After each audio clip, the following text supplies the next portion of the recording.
Olá, investidor, tudo bem? Dando continuidade à série de entrevistas que estamos fazendo aqui no estúdio do BTG Pactual Digital, diretamente do CEO Conference. Agora a gente recebe a gestora Studio Invest e o Breno vai poder falar um pouquinho sobre a gestora, sobre o cenário e os fundos que a gente oferece aqui na plataforma do BTG Pactual Digital. Breno, muito obrigado pela disponibilidade. Eu que agradeço. Bom, antes da gente entrar e falar sobre o cenário, você poderia se apresentar para o nosso público, falar um pouquinho sobre a Studio? Claro. Bom, a Studio Investimentos é uma gestora focada em renda variável. A gente tem uma única estratégia de gestão, que eu acho que é um diferencial bastante interessante. Todos os esforços da companhia estão em selecionar as melhores opções para um fundo de investimentos, né, ou para uma estratégia. Com isso, em qualquer momento, aquele portfólio reflete as nossas melhores ideias, né? Não tem um fundo que é de dividendos, um fundo que é de valor, um fundo que é long bias, um fundo que é long short, que no final você tem que ficar ali escolhendo qual é o melhor momento, da melhor opção. E mal ou bem, a qualquer momento tem um fundo que está bem pra caramba e um fundo que não está tão bem assim, né? A gente está o tempo inteiro buscando de maneira consistente, de maneira sólida, botar bons investimentos com boas oportunidades de risco e retorno no fundo.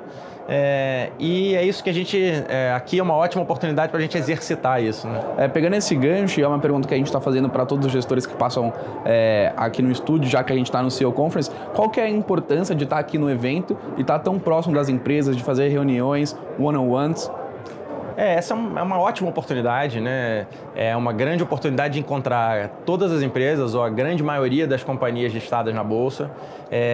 E como o próprio nome diz, né, no CEO Conference, com a oportunidade de estar com um management de qualidade, sênior, muitas vezes o CEO, das companhias, trocando ideias sobre a estratégia de gestão das empresas, o que elas estão fazendo no ano, sentindo um termômetro de como é que está a temperatura da economia e como é que as companhias estão performando nesse início de ano, que é um momento muito importante.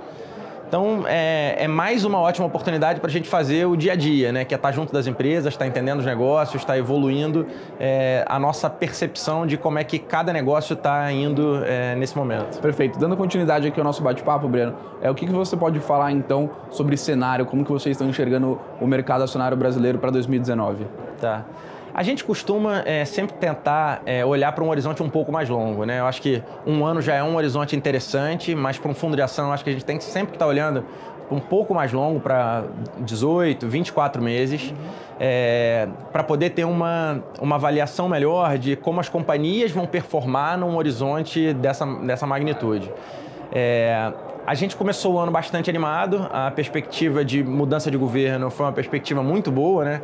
Depois do impeachment, a gente já teve um governo que pode ser considerado um governo de transição, né? Que foi o governo Temer, que fez várias reformas importantes e arcou com a baixa popularidade de muitas delas. A gente hoje começa um novo ciclo, né? Nesse ano de 2019 começa um novo ciclo, com uma cabeça econômica muito acertada, né? com um vento para a economia e para as companhias favorável depois de muitos e muitos anos. E aí traz a gente para o jogo do dia a dia, que é selecionar bons negócios, com boas oportunidades de investimento, né? Com preço adequado, para estar investido ao longo dos próximos 2 anos. Né? Então, só para fechar esse 2019...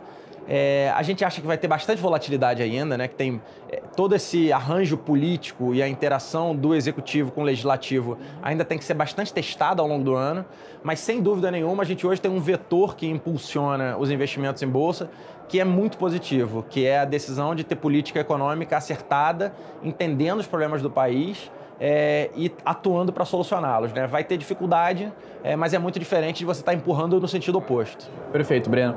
Traçado esse cenário que você acabou aqui de falar para a gente, quais são os grandes setores que você acha que podem se beneficiar durante esses próximos 2 anos?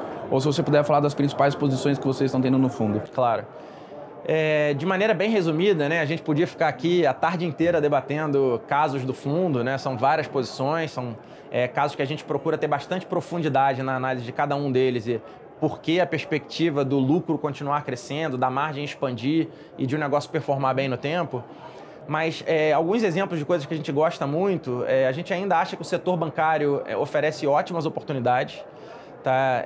Apesar de ter sido um grande driver de performance do fundo nos últimos anos, com uma história um pouco diferente do que hoje a gente imagina que é o potencial, né? A de 2015 até o ano passado, né? Até 2017, principalmente, a história era tá muito barato, é um setor muito resiliente e vai continuar fazendo bons retornos, mesmo num ambiente de crise, mesmo num ambiente de economia muito ruim.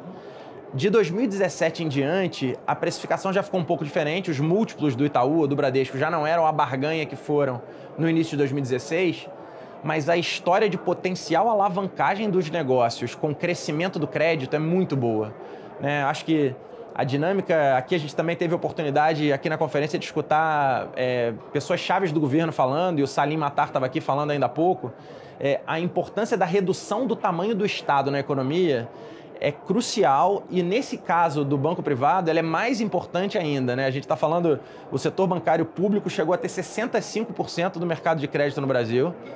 Hoje tem perto de 50% do mercado de crédito, e se você voltar a 2007, eles tinham 35%. Os bancos privados que hoje têm 50% do crédito, facilmente podem avançar de novo para perto de 65% do mercado, que por si só já é 30% de crescimento nominal de crédito. Esse crescimento de crédito alavanca os negócios, melhora a rentabilidade dos bancos, ou pelo menos mantém a rentabilidade dos bancos no alto nível que tem, comparado a uma Selic muito baixa, que é a oportunidade hoje, né? O custo de oportunidade hoje. Então a gente ainda acha que mesmo em múltiplos um pouco mais esticados do que ano passado, o potencial de crescimento, de lucro e potencialmente de patrimônio líquido, né, facilitando a expansão de múltiplos, é um grande potencial. A gente gosta muito de Bradesco, que é a maior posição do fundo hoje. A gente gosta bastante de Itaú também, que é outra posição grande. E só para não ficar só no setor bancário, a gente hoje tem uma posição em algumas empresas estatais, muito preocupado com o tamanho dessas posições, né? Essa é uma característica do fundo, você conhece bem. A gente tem uma visão muito conservadora da gestão do fundo, com uma preocupação muito grande em preservação de capital.